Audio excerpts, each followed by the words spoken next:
Assalamualaikum warahmatullahi wabarakatuh. Kita lanjutkan lagi seri mata kuliah matriks dan aljabar linier. Dan pada video kali ini kita akan membahas mengenai basis dan dimensi. Oke, untuk yang pertama kita bahas definisi dari basis dan dimensi. Jika S ini adalah himpunan vektor dalam ruang vektor V, maka S ini disebut basis dari V jika memenuhi dua syarat ini. Yang pertama, S bebas linier, dan yang kedua, S membangun V. Bahasan mengenai bebas linier dan membangun ini sudah pernah diulas pada video-video sebelumnya. Kemudian, dimensi suatu ruang vektor berdimensi hingga V yang dinyatakan dengan dim V ini didefinisikan sebagai banyaknya vektor dalam suatu basis untuk V. Oke, untuk lebih jelasnya kita ke contoh. Apakah himpunan S yang terdiri dari vektor 1, 1, 1, 1, 0, 1, dan 0, 1, 1 ini merupakan basis bagi R3? Nah, tadi kalau himpunan ini merupakan basis bagi R3, maka S ini harus memenuhi dua syarat yang tadi, yaitu bebas linier dan membangun. Kita misalkan V1 ini adalah vektor 1, 1, 1, kemudian V2 vektor 1, 0, 1, dan V3 vektor 0, 1, 1. Yang pertama, kita akan periksa apakah vektor-vektor ini bebas linier atau tidak.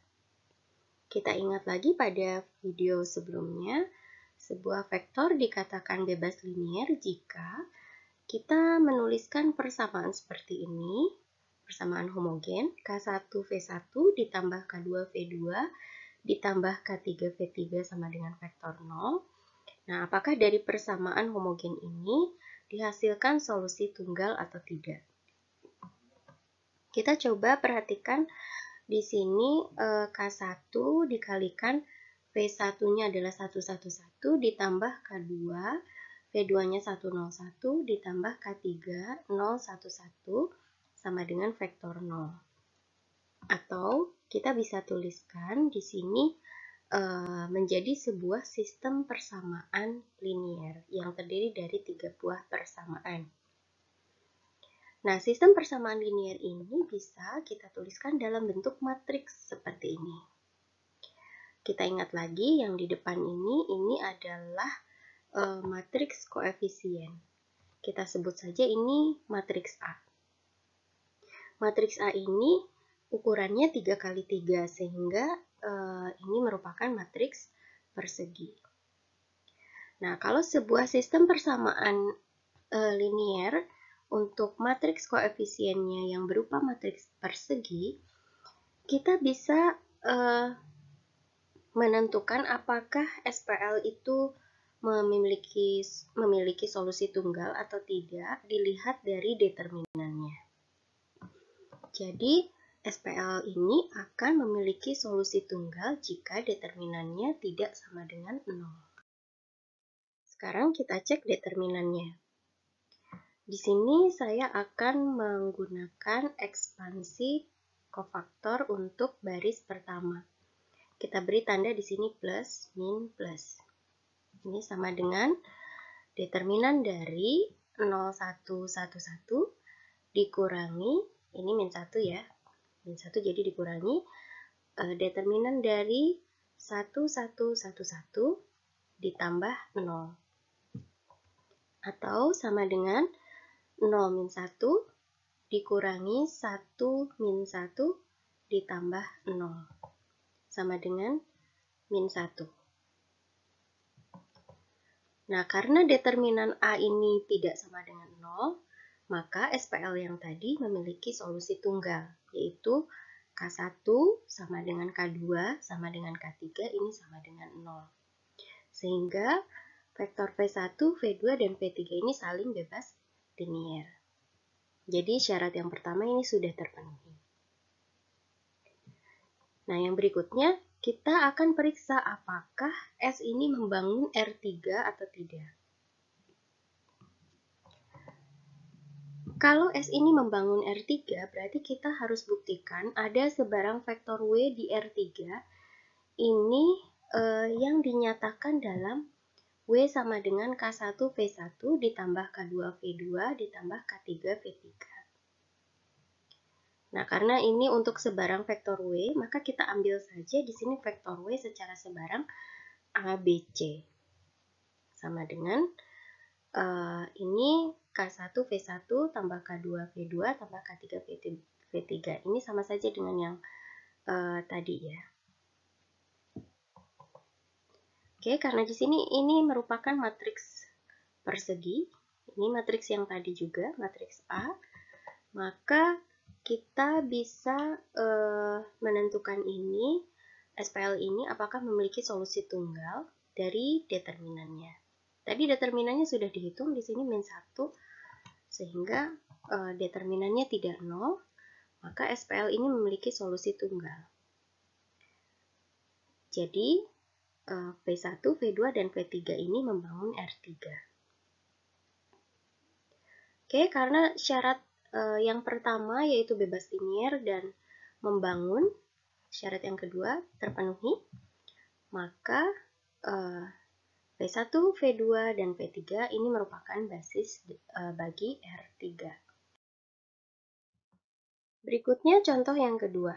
Apakah himpunan S 2-31, 411, 0-71 ini merupakan basis bagi R3? Kita misalkan V1-nya 2-31, V2 411, dan V3 0-71.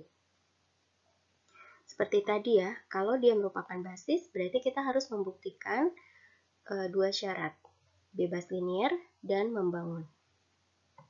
Yang pertama, kita akan periksa dulu apakah vektor-vektor V1, V2, dan V3 ini bebas linier atau tidak. Nah, kalau misalkan vektor-vektor ini saling bebas linier, berarti dia dapat dituliskan dalam persamaan homogen K1 V1 ditambah K2 V2 tambah K3 V3 sama dengan vektor 0.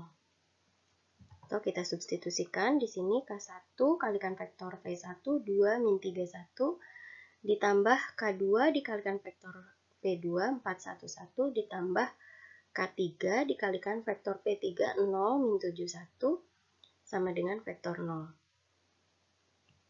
Ini bisa kita tuliskan dalam bentuk sistem persamaan linier yang terdiri dari 3 persamaan. Dan SPL ini bisa kita tulis dalam bentuk matriks. Sebut saja ini matriks koefisien ini adalah matriks A. Dan kita lihat di sini matriks A merupakan matriks persegi. Kembali lagi, kita bisa menentukan apakah SPL ini mempunyai solusi tunggal atau tidak dari nilai determinan A-nya. Oke, jadi SPL akan memiliki solusi tunggal jika determinan A tidak sama dengan 0. Oke, kita cek determinannya. Di sini saya menggunakan ekspansi kofaktor baris pertama. Kita beri tanda plus, min, plus. Berarti sama dengan 2 dikali determinan 1 min 7, 1, 1. Dikurangi 4 dikali determinan min 3, min 7, 1, 1. Ditambah 0. Atau sama dengan 2 kali 1 ditambah 7. Dikurangi 4 dikali min 3 ditambah 7 ditambah 0. Hasilnya ternyata 0. Nah, karena determinan A ini sama dengan 0, maka SPL tadi tidak memiliki solusi tunggal. Sehingga V1, V2, dan V3 ini tidak saling bebas linier atau bergantung linier. Nah, karena syarat yang pertama saja, kebebasan linier ini tidak terpenuhi, maka V1, V2, dan V3 ini bukan basis bagi R3. Jadi kalau salah satu syarat saja sudah tidak terpenuhi, maka kita tidak perlu membuktikan atau memeriksa syarat yang lainnya. Jadi ini bukan basis. Oke, kita ke contoh yang ketiga. Di sini tentukan dimensi dari basis untuk ruang penyelesaian sistem persamaan ini. Jadi di contoh yang ketiga ini diketahui sebuah sistem persamaan linier dan kita diminta untuk menentukan dimensi dari basis ruang penyelesaian SPL ini. Jadi intinya langkah yang pertama kita harus mencari penyelesaian dari SPL ini, kemudian kita cari basisnya, dan yang terakhir kita cari dimensinya. Oke, yang pertama SPL ini bisa kita tulis dalam bentuk matriks seperti ini. Nah, ini kita cari penyelesaian X1, X2, dan X3-nya. Mungkin ini bisa dengan menggunakan metode Cramer atau metode inverse, tapi mungkin juga tidak, bergantung pada nilai determinannya.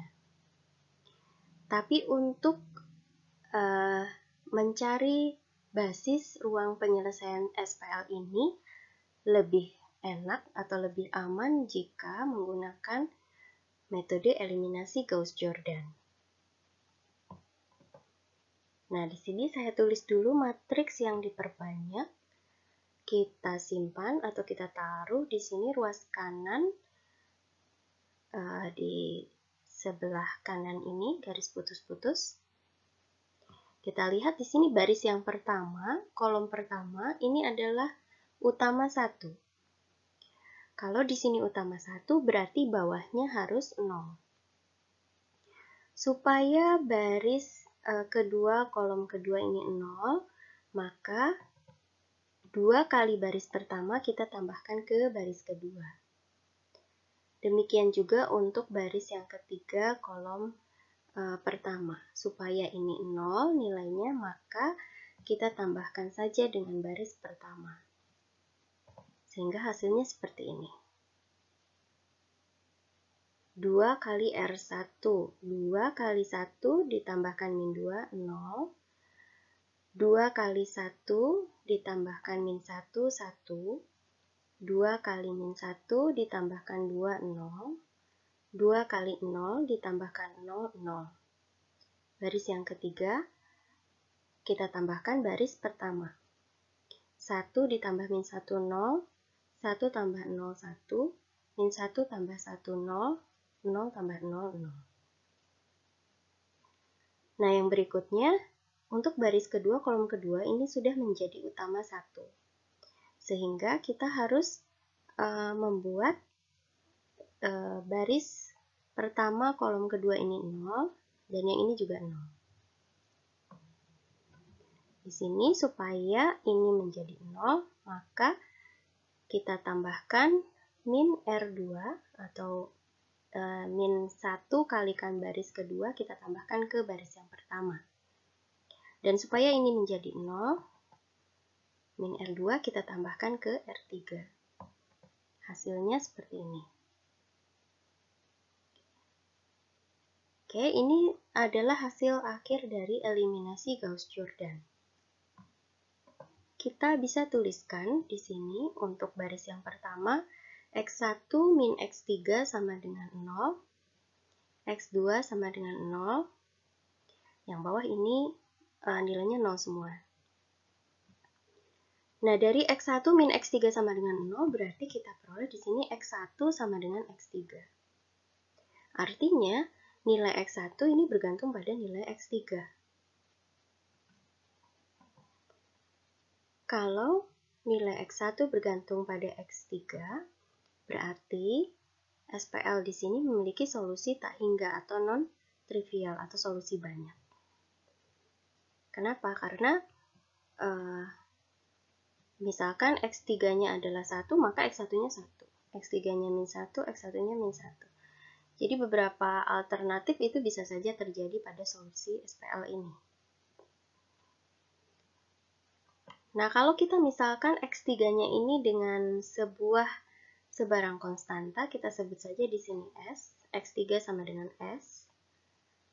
Maka solusinya bisa kita tuliskan seperti ini. X1 sama dengan S, X2 sama dengan 0, karena tadi di sini diperoleh 0.